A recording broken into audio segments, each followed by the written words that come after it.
Thank you, Your Honor. What happened that night changed everything. Because of him, four beautiful, genuine, compassionate people were taken from this world. What if the person you trusted to explain the rules of justice was secretly plotting to break them in the most horrifying way? What if the man who studied how killers think was thinking like one all along? This is the story of Bryan Kohberger, a scholar, a teacher, a son, and the man who would go on to commit one of the most shocking crimes of our time. Moscow, Idaho, a quiet college town nestled among rolling hills and farmland, the kind of place where doors were rarely locked, where parents felt safe sending their children off to begin their futures. A place that prided itself on community, routine, and safety. In the fall of 2022, the University of Idaho campus was alive with laughter, football games, late-night study sessions, and the ordinary beauty of young adulthood. Among those students were four bright souls: Kaylee Goncalves, her best friend Madison Mogan, Zana Kernodle, and her boyfriend Ethan Chapin. Each of them carried dreams, futures, stories still unwritten. Kaylee was bold and ambitious, with plans that reached far beyond her small town. Madison was her mirror, fun, warm, inseparable from Kaylee since childhood. Zana had a gentle presence, a kindness that seemed to brighten the spaces she entered. Ethan, just 20, came from a loving family and was known for his easy smile and love of life. Together, they represented everything that makes youth so full of promise. Nights out with friends, whispered secrets in the kitchen, movie nights, plans for tomorrow. Their lives were rich with normalcy, woven into the fabric of a college town that had no reason to fear. And then, without warning, the shadows crept in. Across the state line in Pullman, Washington, another student was beginning his journey. His name was Bryan Christopher Kohberger. At 28, he was older than most of his classmates. He wasn't an undergraduate anymore. He was a doctoral student in criminology at Washington State University. To outsiders, he seemed accomplished. He had studied psychology, earned a master's degree, pursued research on the minds of criminals, interviewing ex-cons about their thoughts and motives. He was teaching undergraduates, guiding them through lessons on law enforcement and the criminal mind. But behind closed doors, the picture was far more troubling. Students whispered about him. Some said he graded unfairly, holding grudges. Others said he was rude, arrogant, and dismissive. One classmate remembered how he would trap her at her desk, talking her into the ground, overwhelming her with endless hypotheticals. Once, he even told her to imagine her daughter being the victim of a horrific crime, leaving her shaken. The same woman recalled how Bryan dismissed another student, deaf, during class. Later, he approached and asked whether she would be comfortable having children, given her disability. His tone wasn't curious, it was cruel. Faculty began noticing complaints piling up. His colleagues described him as condescending, sometimes angry, difficult to be around. One word appeared again and again: creepy. And yet, in lecture halls and study groups, Bryan Kohberger blended in. He was just another graduate student, a man in pursuit of knowledge, someone who looked on paper like he belonged. No one could see the storm gathering beneath the surface. Bryan Kohberger spent Christmas Day with his family in 2022, enjoying what he did not know at the time would be his final days of freedom. As many went to sleep after a day of food and family and presents, Kohberger pulled out his phone and began downloading information on serial killers. Not one serial killer or two, or even a general search of the term serial killer. Instead, Bryan Kohberger downloaded information on more than 20 specific serial killers, a task that carried him well past midnight and into the early hours of the following day. People think if they download things while their browser is in incognito mode, it stays private. But it does not. Kohberger did seem to know that and cleared his desktop and hard drive of downloads. But he forgot to clear his Android. He downloaded information on Betty Lou Beats, Randy Kraft, William Lee, Cody Neal, Danny Rolling, Joel Rifkin, Ted Bundy, Altemio Sanchez, Glenn Rogers, Cary Stayner, John Wayne Gacy, Harvey Glattman, Paul Bernardo, Rodney Alcala, Robert Hansen, Gary Ridgway, David Parker Ray, Cleophas Prince, Ed Kemper, and Dennis Rader. These are serial killers and murderers. November 12th, 2022. It was a Saturday night in Moscow. The four friends spent the evening like countless others had before.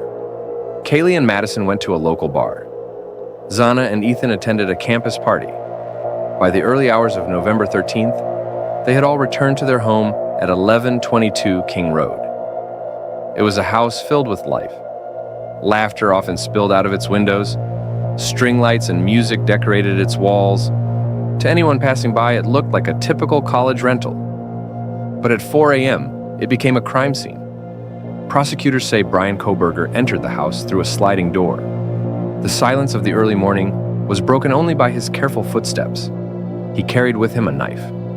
Upstairs, Kaylee and Madison were asleep together in the same room. They never had a chance to wake.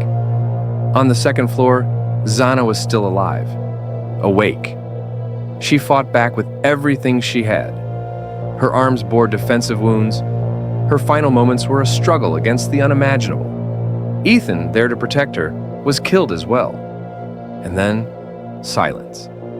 In just minutes, 4 bright lives were extinguished. 2 roommates survived. One later recalled seeing a masked man with bushy eyebrows pass through the house before leaving. She locked her door, frozen in fear. When morning came, nothing was the same. The news spread quickly. 4 students murdered in their sleep. No suspect, no motive, no answers. Moscow, once peaceful, was now paralyzed by fear. Students packed their belongings and fled home. Parents drove hours to pull their children from campus. Residents locked their doors for the first time. For weeks, the small town lived in terror. Police remained silent, releasing little information. Theories multiplied. Whispers filled coffee shops, classrooms, and social media. Everyone wanted to know, who could do this? And then slowly, the truth began to surface. Investigators pored over hours of surveillance footage. They noticed a white Hyundai Elantra circling the neighborhood near King Road again and again that night. Meanwhile, forensic analysis of the crime scene uncovered something crucial: a knife sheath left beside one of the victims. On it, DNA. It didn't match anyone in their database.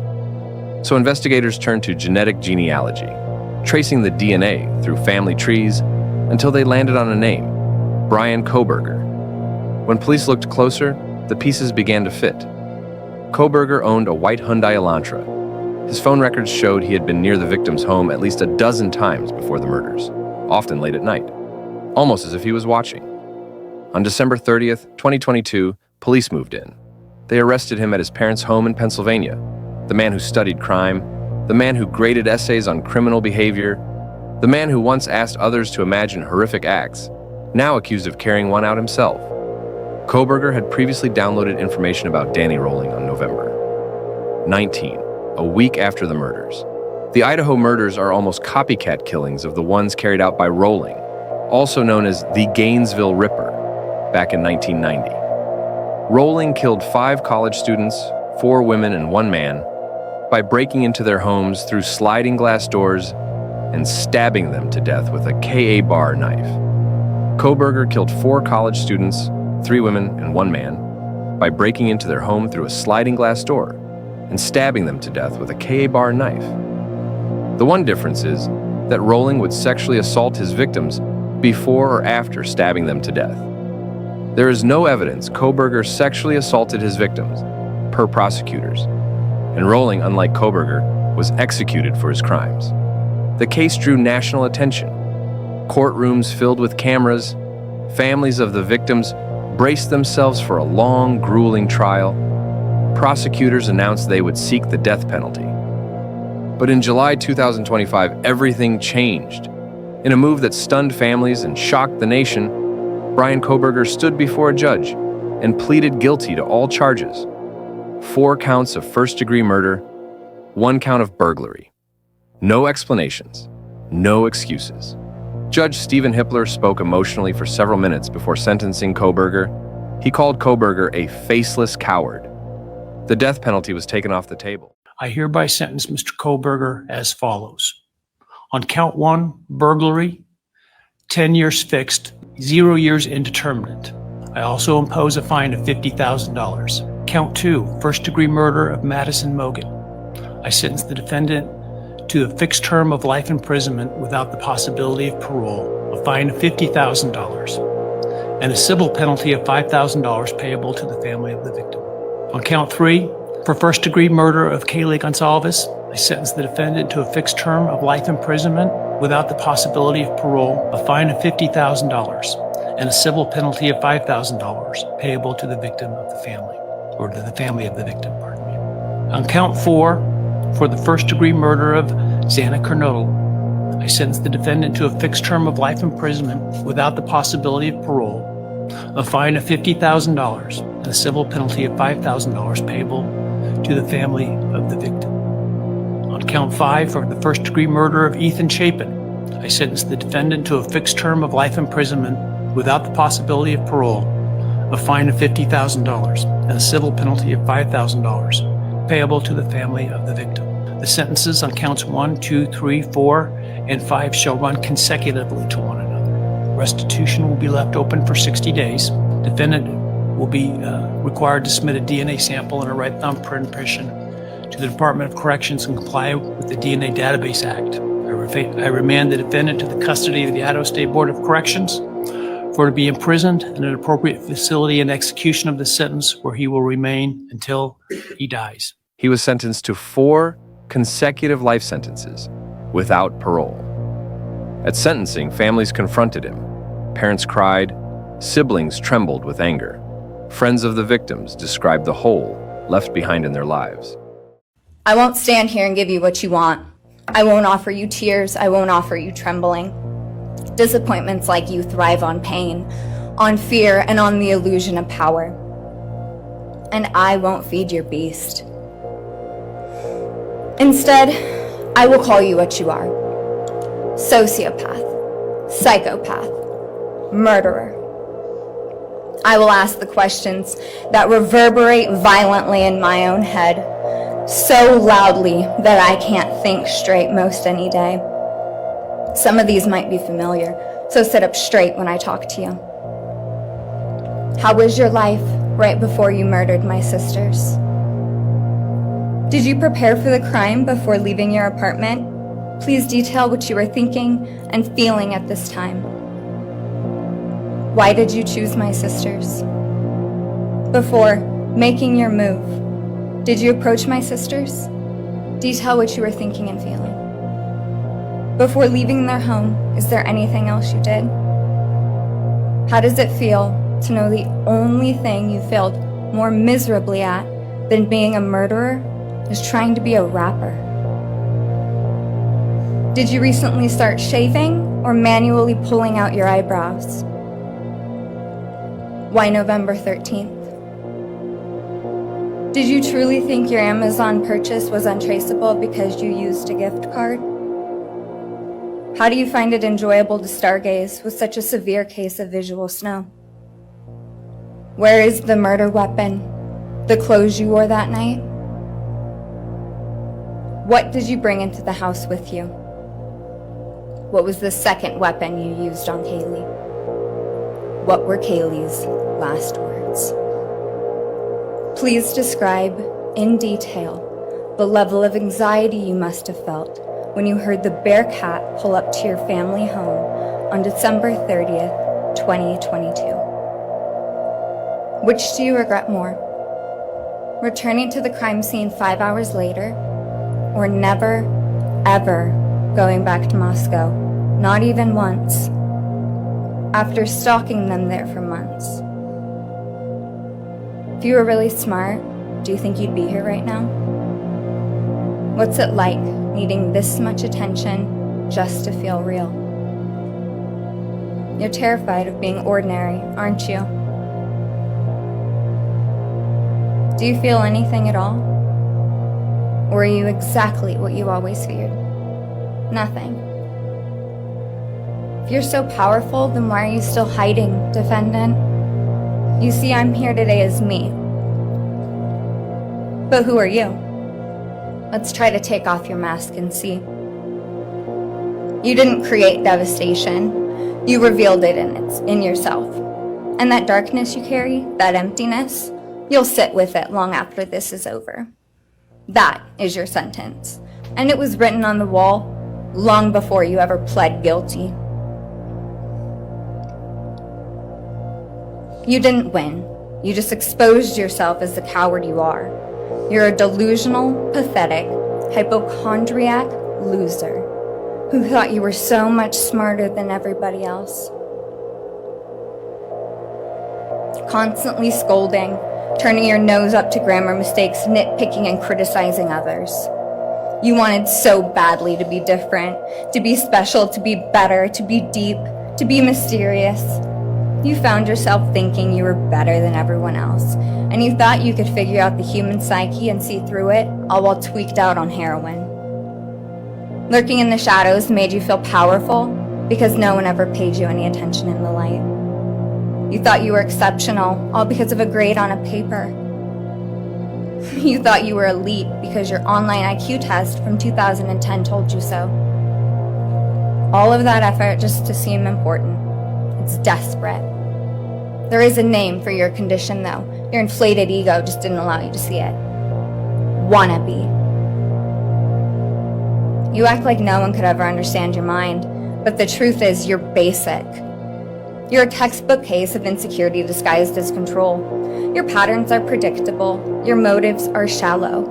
You are not profound. You're pathetic. You aren't special or deep, not mysterious or exceptional. Don't ever get it twisted again. No one is scared of you today. No one is intimidated by you. No one is impressed by you. No one thinks that you are important.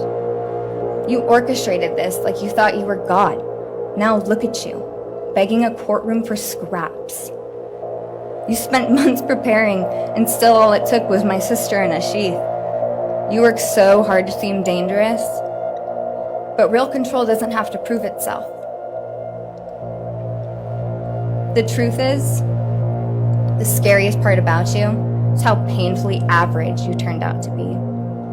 The truth is, you're as dumb as they come.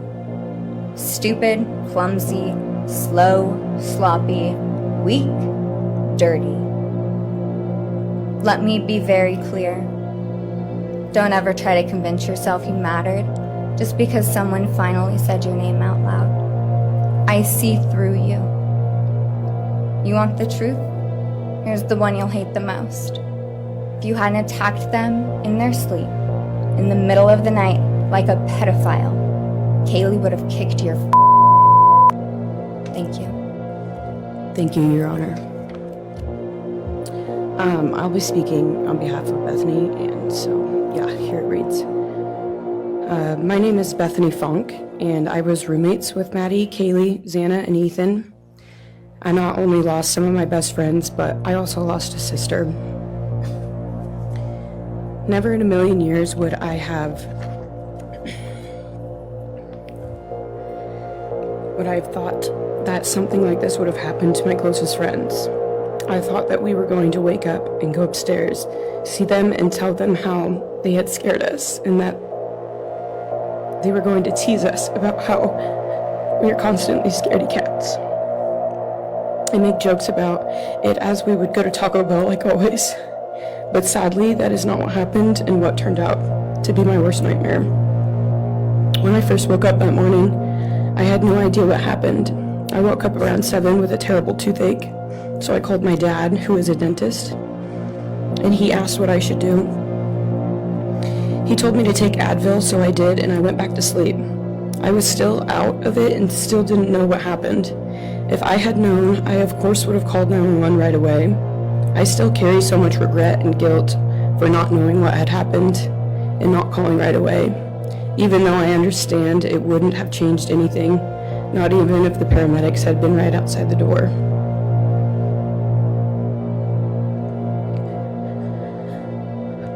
I was so frantic that morning and scared to death, not knowing what had happened.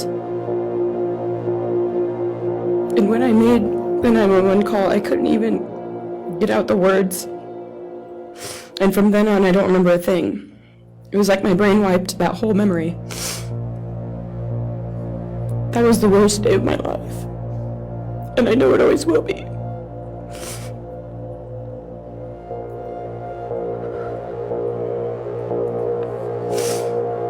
While I was still in shock, trying to process the fact that my friends were truly gone, I had been attacked by the public.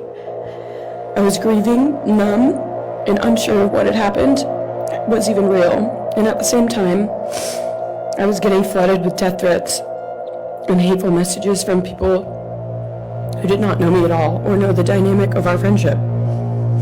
Social media made it so much worse, and strangers made up stories to entertain themselves. The media harassed not just me, but also my family. People showed up at our house. They called my phone, my parents' phones, other family members' phones, and we were chased while I was still trying to survive emotionally and grieve the loss of my friends. I hated and still hate that they are gone, but for some reason, I am still here and I got to live. I still think about this every day. Why me? Why did I get to live and not them? For the longest time, I could not even look at their families without feeling sick with guilt.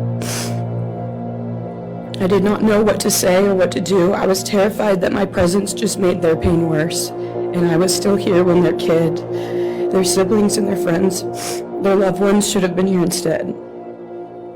After everything happened, I was afraid to go into my own backyard or alone in my house. I was scared that the person who did this would come for me next.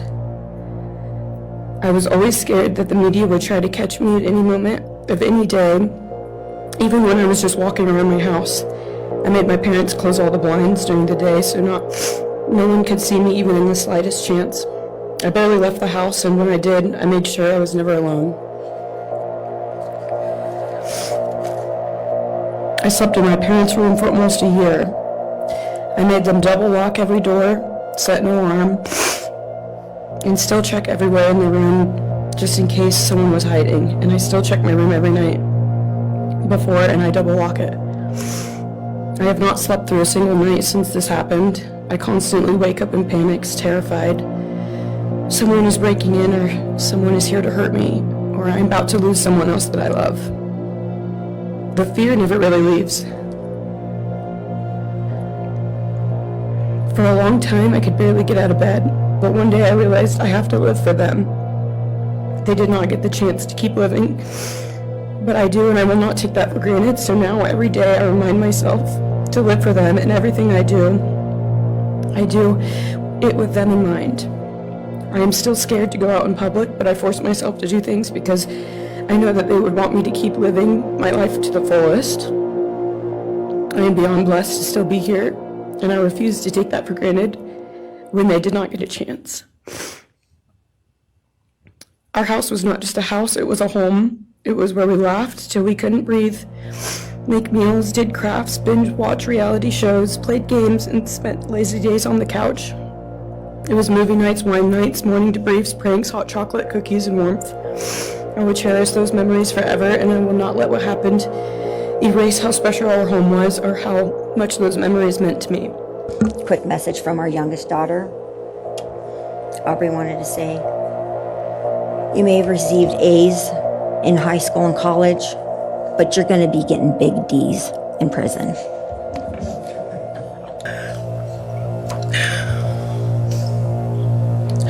Because of him, for beautiful,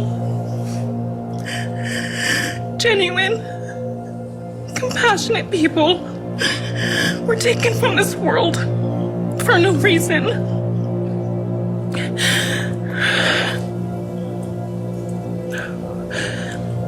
He didn't just take their lives. He took the light they carried it into every room.